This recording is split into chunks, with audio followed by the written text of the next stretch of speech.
James Baldwin's Go Tell It on the Mountain chronicles the experiences of its young narrator John Grimes in Harlem in 1935.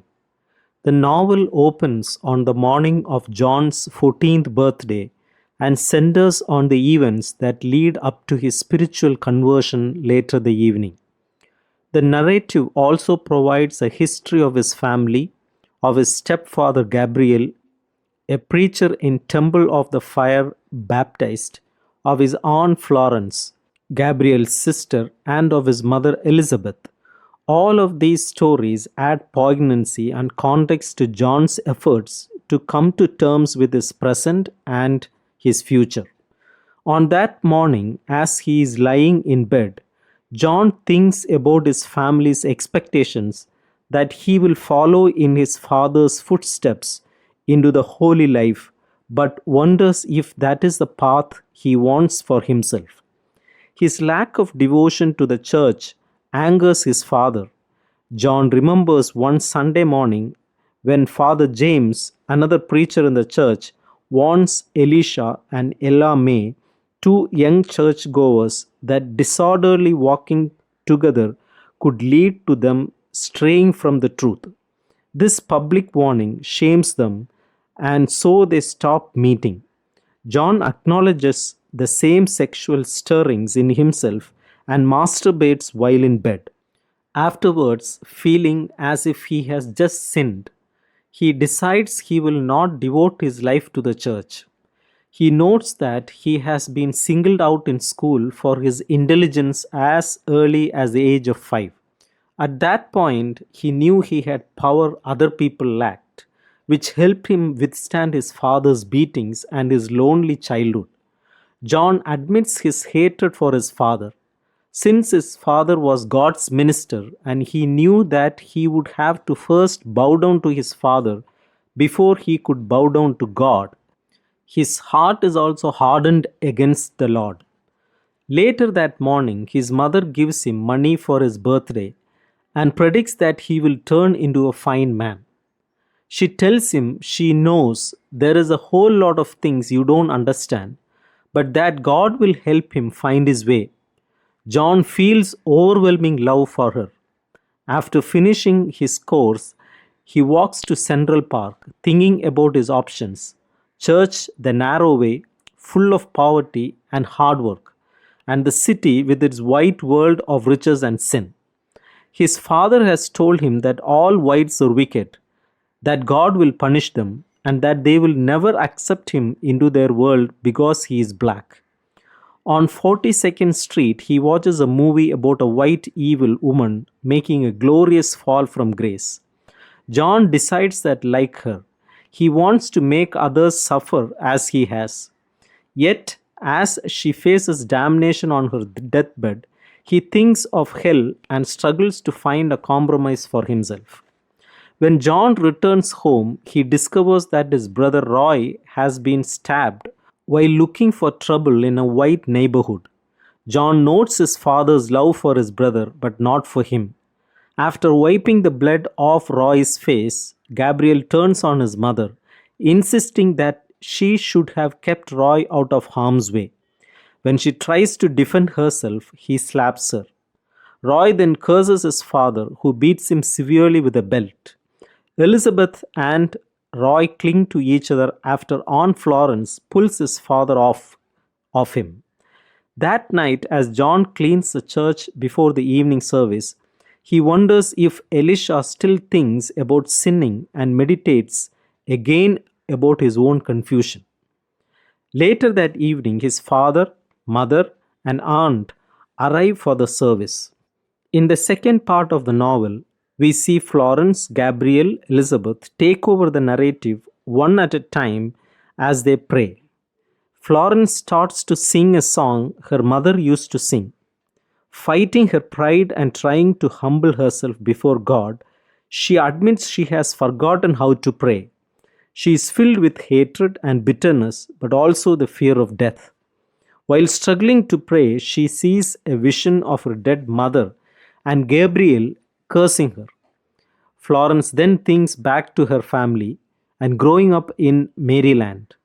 Desperate to escape from home, where her mother focused only on her brother, Florence moved to New York City at the age of 26, leaving Gabriel to care for their dying mother. Florence remembers her husband Frank, who left her after 10 years of marriage and later died in France during the war. She also remembers getting a letter from Deborah, her neighbor in Maryland, who eventually moved to New York and married Gabriel. The letter reveals Deborah's suspicions that Gabriel fathered a child with another woman. Florence determines to use the letter someday to humiliate Gabriel. Returning to the present, she feels that she will not be saved and that everyone is laughing at her attempts. Gabriel also recalls the past, beginning with his redemption, which occurred when he was a young man. After a night of drinking and sex, the burden of his sin became too great and he asked God to save him. He felt that this was the beginning of his life as a man. His first major test as a preacher came at the 24 Elders Revival meeting, where he delivered a rousing and well received sermon on sin and redemption.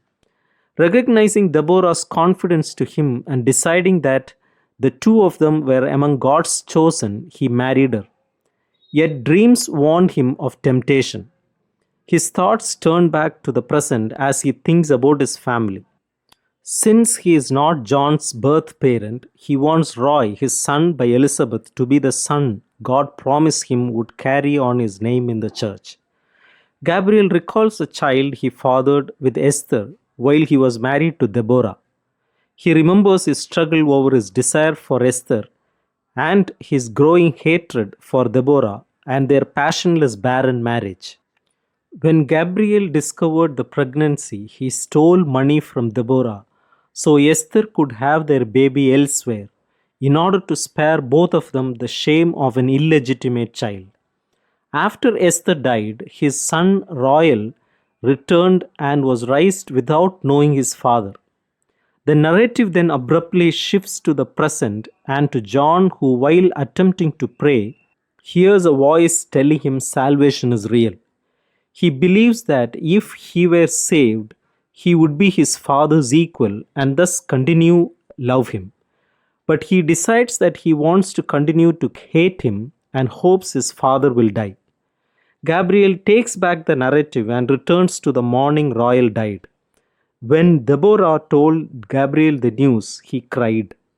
Deborah then confirmed her suspicions about Royal and asked Gabriel why he did not offer Esther more support.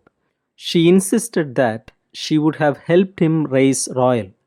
Gabriel's thoughts then jump into the future when, after Deborah died, he married Elizabeth and promised to help her raise her son John. Gabriel saw this act as his last chance to redeem himself in the eyes of God.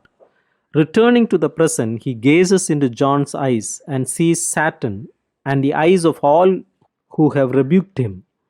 Gabriel feels the urge to hit John but restrains himself and orders him to kneel down before God. Elizabeth prays for John's deliverance. When her thoughts return to the past, she remembers her three disasters. When her mother died, she was taken away from the father she loved and was forced to live with her aunt.